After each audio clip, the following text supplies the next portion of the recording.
Assalamualaikum warahmatullahi wabarakatuh. Halo semuanya, balik lagi sama kelompok 4. Bersama saya Benedikta Dwi Adventiana dan teman-teman saya ada Linda Cibiara Mawati, Maharani Sartika Dewi, Salsa Baliana Putri, Lisa Yunita, dan Faisal Nurifer Haliza. Nah, pada kesempatan kali ini kelompok 4 akan menjelaskan mengenai ekonomi, koperasi, dan bisnis yang ada di Indonesia. Yuk kita ikut penjelasannya. Pengertian ekonomi atau ekonomi dalam banyak literatur disebutkan berasal dari bahasa Yunani oikos atau oiku dan nomos yang berarti peraturan rumah tangga. Secara umum bisa dibilang ekonomi adalah sebuah bidang kajian tentang penggunaan sumber daya material individu, masyarakat, dan negara untuk meningkatkan kesejahteraan hidup manusia.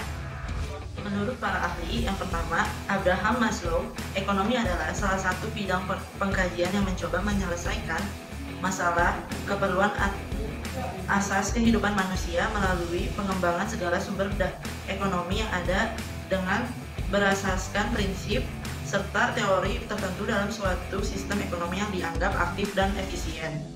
Yang kedua, menurut Paul A. Samuelson, ekonomi merupakan cara-cara dilakukan oleh manusia dan kelompoknya untuk memanfaatkan sumber-sumber yang terbatas untuk memperoleh berbagai komoditi dan mendistribusikannya untuk dikonsumsi oleh masyarakat. Terima kasih.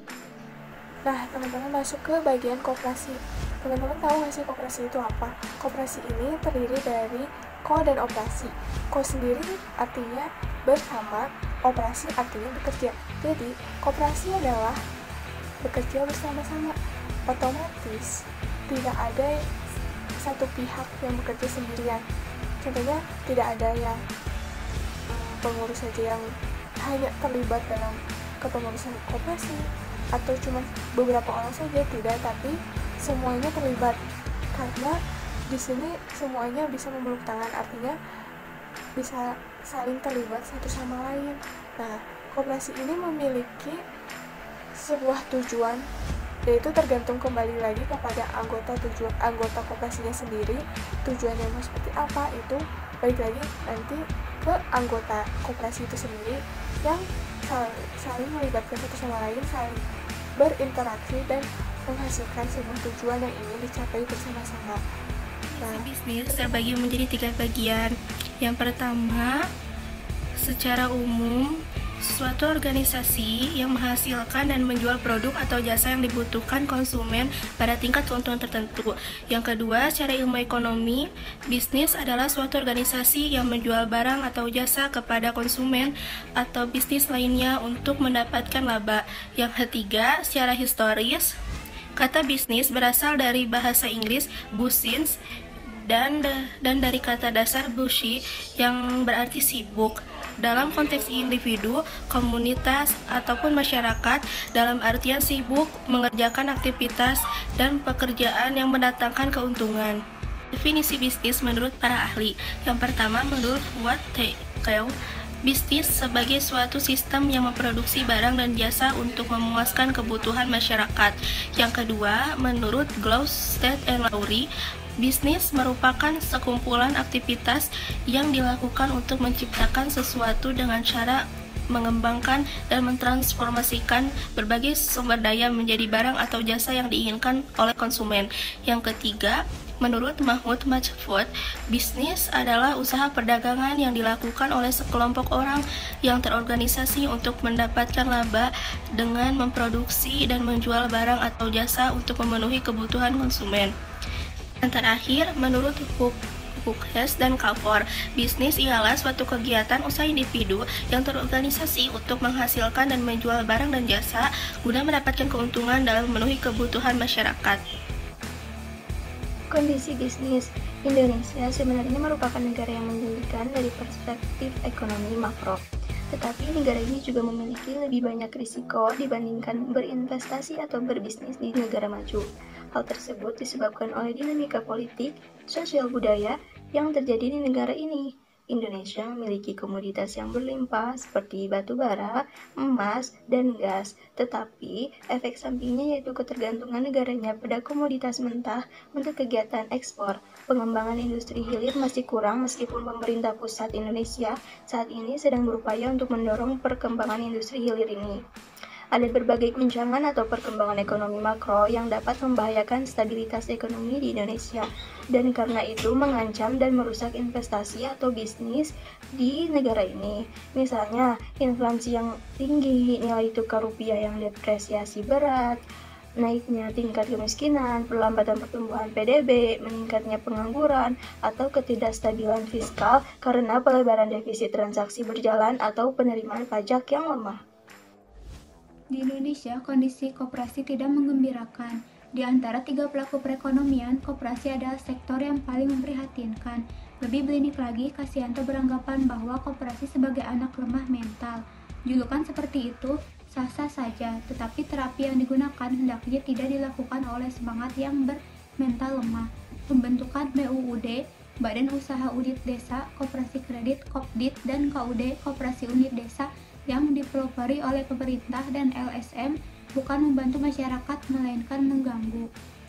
Adapun prinsip-prinsip koperasi yang mengalami perubahan yaitu anggota sukarela, pengendalian oleh anggota-anggota secara demokrasi, partisipasi ekonomi anggota, otonomi dan kebebasan, kerjasama di antara koperasi, dan yang terakhir kepedulian terhadap komunitas.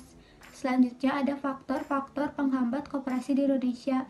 Yang pertama, masalah internal yaitu keanggotaan dalam koperasi, pengurus koperasi, dan pengawas koperasi.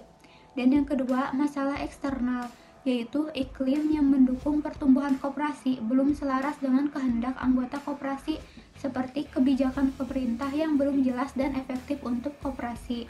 Selanjutnya, banyaknya badan usaha lain yang bergerak pada bidang usaha yang sama dengan koperasi. Dan yang terakhir, kurangnya fasilitas-fasilitas yang dapat menarik perhatian masyarakat dan masih banyaknya masyarakat yang tidak mempercayai koperasi. Di sini, saya akan menjelaskan tentang ekonomi global. Yang pertama, apa sih yang dimaksud dengan globalisasi itu? Globalisasi adalah proses integrasi nasional yang terjadi karena pertukaran pandangan dunia, produk, pemikiran, dan aspek-aspek kebudayaan lainnya sebagai pertumbuhan aktivitas ekonomi yang melewati batas-batas politik negara atau wilayah. Menurut Winarno, tahun 2006, globalisasi adalah suatu proses yang menempatkan masyarakat dunia bisa menjangkau satu dengan yang lainnya atau saling terhubungkan dalam semua aspek kehidupan mereka, baik dalam budaya, ekonomi, politik, teknologi, maupun lingkungannya. Ada salah satu faktor yang menyebabkan terjadinya globalisasi, yaitu yang pertama adanya kemajuan teknologi. Dengan adanya kemajuan teknologi ini, perubahan sosial dan perubahan kebudayaan membuat jarak antar negara semakin dekat. Kemajuan teknologi telah memfasilitasi transportasi antara tempat dunia menjadi semakin dekat, membuat transaksi ekonomi bisa melewati batas negara, menciptakan kesamaan dalam cita rasa, dan juga dapat memperlancar arus komunikasi. Dengan kemajuan teknologi ini, hambatan jarak bagi semua aktivitas yang berskala global dapat dikurangi sampai batas maksimal dan kemudian berpeluang untuk menciptakan saling ketergantungan di arena global. Nah, selanjutnya, apa sih yang dimaksud dengan ekonomi global atau globalisasi ekonomi? Menurut Suprijanto tahun 2011 mengatakan bahwa globalisasi ekonomi merupakan proses pengintegrasian ekonomi nasional ke dalam sistem ekonomi global yang diperankan oleh aktor TNCS atau Transnational Corporation, WTO atau World Trade Organization, IMF atau International Monetary Fund, dan Bank Dunia.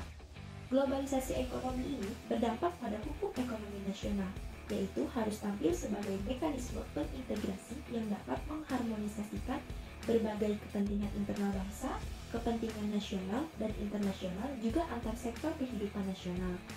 Secara ekonomi ini terjadi atas tekanan perdagangan yang semakin kompetitif, multinasional produksi, integrasi pasar keuangan, dan masuknya investasi modal global. Ada beberapa ciri khas ekonomi global menurut Herianto tahun 2004 adalah sebagai berikut. Yang pertama, adanya deregulasi korporasi dan gerakan modal yang tidak terbatas. Yang kedua, ada privatisasi dan komodifikasi atau commodification atas berbagai jasa pelayanan publik dan aspek lain dari barang milik bersama komunitas dan masyarakat global atau global and community commons seperti sebagian besar air dan sumber hayati atau genetic resource. Yang ketiga, ada pengintegrasian dan pengubahan atau conversion berbagai perekonomian nasional menjadi perekonomian yang sepenuhnya bertumpu pada produksi berorientasi ekspor atau export oriented production yang secara sosial dan lingkungan sangat berbahaya. Yang keempat, ada pengembangan tingkat pertumbuhan berlebihan atau hypergrowth dan eksploitasi tanpa batas atau sumber daya planet bumi yang semata-mata demi memacu laju pertumbuhan. Yang kelima, ada peningkatan konsentrasi korporasi secara dramatis, penghancuran program-program nasional yang mencakup bidang sosial, kesehatan, dan lingkungan. Dan yang terakhir, ada penyeragaman kebudayaan global dan pengembangan secara intensif atas konsumerisme bebas tanpa kekangan atau unbridled consumerism. Dampak dari ekonomi global ada dua, yaitu dampak positif dan dampak negatif. Dampak positifnya, yang pertama, meningkatkan produksi global. Peningkatan produksi global ini dapat melalui spesialisasi dan perdagangan. Juga terdapat faktor-faktor produksi dunia yang dapat digunakan lebih efisien. Dengan demikian, dunia kian bertambah dan masyarakat akan mendapatkan keuntungan dalam bentuk pendapatan yang meningkat, yang pada gilirannya dapat mengakibatkan pada peningkatan pembelanjaan dan tabungan. Yang kedua, meningkatnya kemampuan negara. Ekonomi global melalui sebuah kegiatan perdagangan yang lebih bebas memungkinkan masyarakat berbagai negara lebih banyak mengimpor barang dari luar negeri. Hal tersebut membuat konsumen mempunyai lebih banyak pilihan barang dan juga konsumen dapat menikmati barang dengan harga yang lebih rendah dan lebih baik. Yang ketiga, meluasnya pasar produk domestik. Dengan adanya ekonomi global, perdagangan luar negeri yang lebih bebas memungkinkan setiap negara mendapatkan pasar yang jauh lebih luas dibandingkan pasar dalam negeri. Yang keempat, memperoleh lebih banyak modal. Modal yang dapat diperoleh dari investasi asing dan terutama dinikmati negara-negara berkembang akibat kekurangan modal dengan tenaga terdidik serta tenaga ahli berpengalaman. Yang kelima, menyediakan dana tambahan bagi pembangunan di bidang ekonomi. Pembangunan di berbagai sektor lainnya juga bukan dikembangkan oleh perusahaan asing saja, namun terutama investasi dari perusahaan swasta domestik. Dampak negatif ekonomi global. Yang pertama, menghambat pertumbuhan di sektor industri.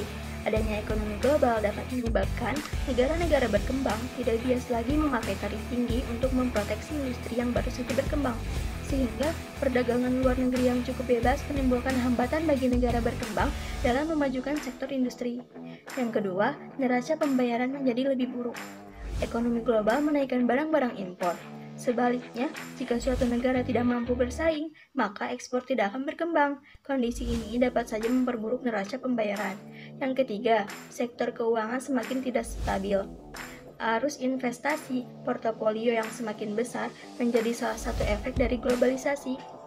Investasi dalam hal ini terutama meliputi partisipasi dana dari luar negeri ke pasar saham, memperburuk prospek pertumbuhan ekonomi jangka panjang. Dan apabila hal-hal yang dinyatakan berlaku dalam suatu negara, maka dalam jangka pendek pertumbuhan ekonominya menjadi tidak stabil. Bagaimana penjelasannya teman-teman? Nah, mungkin dicukupkan dulu penjelasan mengenai ekonomi, koperasi, dan bisnis yang ada di Indonesia. Sekian dari kelompok kami, mohon maaf apabila ada kesalahan kata. Sekian dari kami, terima kasih.